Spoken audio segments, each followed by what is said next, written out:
Be the ocean where I unravel.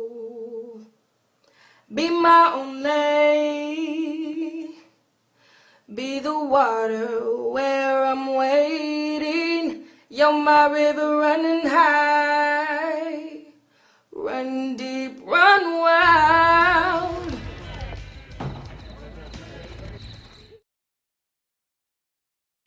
Speed.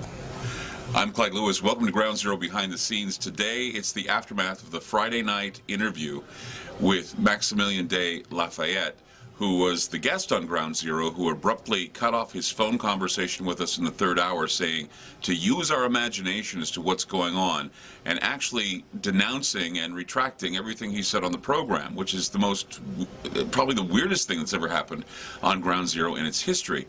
Ground Zero's been around for 17 years, and we've never had a caller or a guest who has done anything like this, especially someone like Maximilien de Lafayette, who's a very controversial guest. Many people say that he may be a fraud. Other people are saying that he's plagiarized a lot of his material. I really do not know if that's true or not. I've read some of the accusations against him, many of them from jilted lovers, many of them from people who are possible lawyers and others who want to discredit him. He's done a lot of work, extensive research. He's actually the man they use on several specials on television. UFO Hunters has interviewed him about Odd Tech, which is a secret base that's located somewhere near the Bermuda Triangle. And I knew of him from that because I did a program called Return to the Bermuda Triangle, and I wanted to talk with him more about this type of thing. So we had him on the show last Friday. He was on the program. He made a lot of statements, a lot of interesting things. A lot of people are saying nothing new, which is kind of true. I mean, we've been talking about the Nazi UFO bases. We've been talking about the possibility that the Nazis were doing all kinds of strange work on the Wunderweapons, or whatever they call them, the weapons that Hitler wanted to have before war's end. He was talking about the possibility that a lot of the saucers were tested near the Baltic Sea, off the Baltic coast, and what we may be seeing with the Baltic Sea anomaly is actually a Russian or German flying saucer that has crashed below the surface. What I want to show you now is the reaction from the Ground Zero team, including Jordan, my phone screener, and Wes, my videographer, who was rolling camera at the time this was all going down. And we have my reaction, and what you're going to see is you're going to see a reaction that's completely cold, and a lot of people are saying that what we did was a hoax or a publicity stunt. First of all, I have no reason to do a publicity stunt because I have no reason to get better ratings than what I already have. I'm not looking to sell any books. I'm not looking to sell any DVDs or CDs. You're getting this information for free. It's not some special thing. This happens sometimes, and it hasn't happened on the Ground Zero show. So what we're going to do is we're going to demonstrate for you what happened that night. You're going to get some background information from some of the producers and crew, and then you're also going to hear what Max was saying on the program and what he said to retract all of his statements, which was very peculiar. Let's take a look at some of that stuff right now. Yeah, I have bad news for you. I can't stay much longer than 1 minute on the phone. Something happened during the break, and I'm not in liberty to tell you what happened. I can't no longer talk about the subject, so we have only 1 minute. Use your imagination, okay? Okay. You understand? All right. Well, then, are you saying goodbye? I have 1 more minute, so we can wrap it in a gentle way. Okay, go right ahead and wrap it up. I should not talk further on this subject, and I respect that. So I can tell one thing to finish it just for 1 minute. What Mr. Arnold said, it was a replica of the German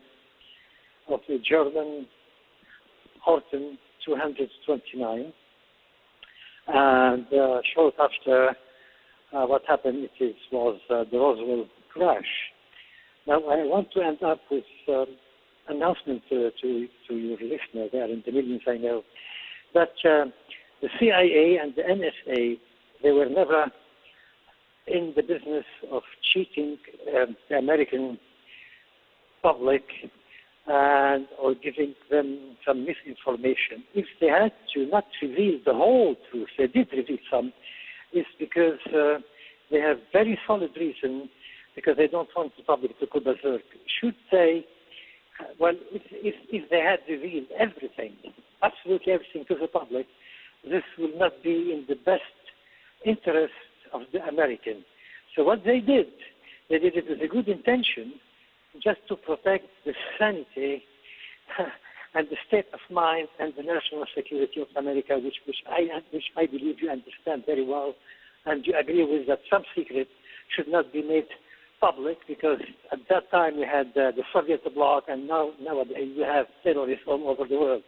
So what they are doing is for the best interest, and people should not continue to throw stone at the NSA, the CIA, and FBI, and the State Air Force, because really they don't know what they are talking about.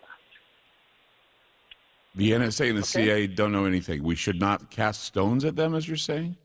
No, because a lot of people and ufologists, they are accusing the NSA and the CIA and the FBI and the United States Air Force and the Pentagon and the DOD and the Department of Energy that they are hiding vital secrets that the American public have the right to know about. I think the American people have the right to know some, but not absolutely everything, you know.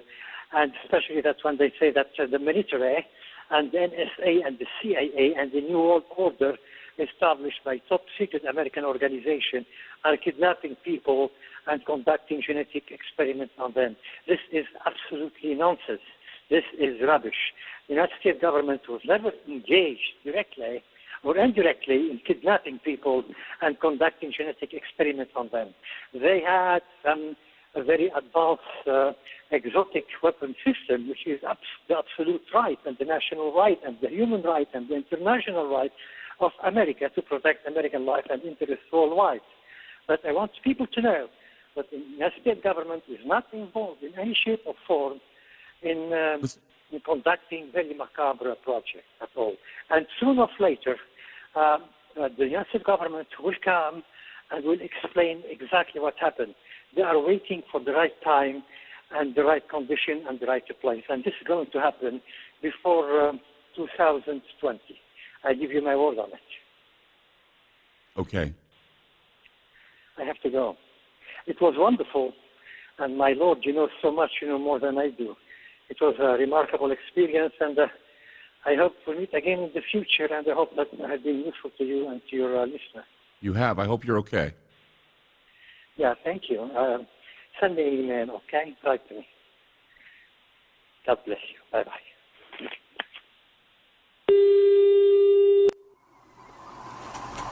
I am so shocked about this. He just immediately changed his what he said. Am I right? Am I confused? He did. It's almost as if, and right during the top of the hour break newscast, it's almost like somebody may have talked to him. You know, I noticed you said you hope he's okay, almost as if you sense that, you know, something has changed from. Well, he said, from 10, use 50. your imagination. You heard him say that. I have to go. Use your imagination. In other words, figure it out. I said something I shouldn't have said. Somebody has told me not to speak anymore. I'm going. And then he turns around and he says, there was no connection at all. Wasn't he talking about the New World Order before, about Hitler and Oppenheimer and von Braun? Yeah, he was talking all about it. He says it didn't come with George Bush. It happened long before that. And then he said that the Nazis will announce this before 2020. Mark my word. It's just, sorry, I mean, I don't know what to say, man. Call in tonight. We got a whole half hour to kill. 503-417-9595. We'll be back. You know, so he shrugged you off, Clyde, when you said, I hope you're okay. He goes, yeah. Nervously how he shrugged you off. Mm-hmm. It's not normal, usually when you're okay. And then talk together, break, and say, I think so. You better shut up, you know. I think so. He mentioned kidnapping in there, too. I know. Let me just set this down and talk. When somebody's fine, and like, if I was to call you, I'm like, oh, I hope you're okay, Clyde. You'd be like, oh, no, don't worry, I'm fine. That's how you would act to do it yourself. But when you said, I hope you're okay, he kind of like nervously laughed. That's just not true. As if today, installing a water heater would trying to convince you he's okay. I mean, besides I'm scared. This is great radio. That means What do you think? I'm running the camera. I'm just saying. I'm scared, but it's great radio. I mean, no, I'm just saying. I don't know what to do. I'm just scared. I don't know. I've never had a guest do that before to me. It's freaky. It's just weird, dude. It's too weird. He just got shut down. On the air, live. Yes, he got shut down by something. Somebody told him to shut up. 7884 KXL. I'm David Smeltzer. Set a button to FM News 101. We haven't even started off fireworks, but we have to tell you that he was like revealing everything. And, I'm not driving, but my God. To get in on some great deals. Oh my God, I'm so freaking scared, man. Well, Sarah's gonna come pick me up. Sarah sent me a text. What in the ever-loving just happened? Sweet Jesus. it makes a difference when you go to buy a new Sweet Jesus, man. That's up, man. This is the weirdest show I've ever had in my career. Ever. I have never had anybody in the middle of my show say, I've got to go. And he's talking about all this stuff. He's like, I got to go. And then he changes his tune at the last of the... Yeah. Am I wrong here? He changed his tune, man.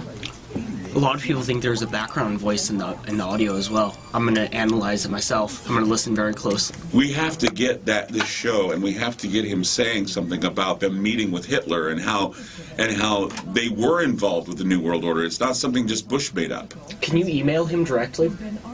Olaf will take care of this. I'm not going to bug him. Look, if he shut down for a reason. I've had my car blown up. I'm not going to do this again. Okay. I'm not going to sit here and pester the guy and say, why did you come off my show? If he's being harassed by somebody, if he got told to get off the show, then he's supposed to be off the show. Okay. And he's not supposed to talk about it. And I knew this guy was a risk because of his background. He's well into this. He knows it all. Okay. This was a risky show. And I don't know, man. It's just bizarre. Okay. There's only one thing I can add to this. It's now Monday. We have received a number of emails and a lot of coverage on the internet about what happened that night, last Friday. We're going to do a follow-up show. One of the things I find most fascinating is that since this has happened, I have someone posting on my Facebook page who calls himself Truefold Benny. And Truefold Benny is... actually Benny True, and I've never heard of Benny True, but I did some investigating into who Benny True was, and all I could find was a Facebook page with no picture, a number of friends, about 50 or so, and an announcement about a new book. This was back in 2009, a new book by Max de Lafayette. And it says in the post that Max de Lafayette wants to have like 10 or 20 questions being sent to him through someone by the name of Germain Portier, or Germain Portier. Germain Portier, I did some research on the name. Turns out Germain Portier is none other than Maximilien de Lafayette. And I also found out that Maximilien de Lafayette may not be his real name after all, that he took the name from a tombstone in France. This gets deeper and crazier and more bizarre as we dig. I don't know. I'm just getting what I can from the internet. I have other people looking into this. In fact, I'm even calling some other people who may know something about this guy, whether or not he's on the level. But as far as I can see, his research stands. His languages stand. His background, shady. No one really knows much about him. Ex-lovers, ex-lawyers, people who've associated with him say that he's kind of a recluse, kind of odd, kind of weird, kind of eccentric. But then again, who isn't in this field, right? So I guess what we can tell you is this is what had happened. It's what it is. You can determine what happened, and as Max de Lafayette said, use your imagination. I'm Clyde Lewis, and this has been Ground Zero, Behind the Scenes. Oh, I beg you, can I follow? Oh, I ask you, why not always be the ocean where I unravel? Be my own lake, be the water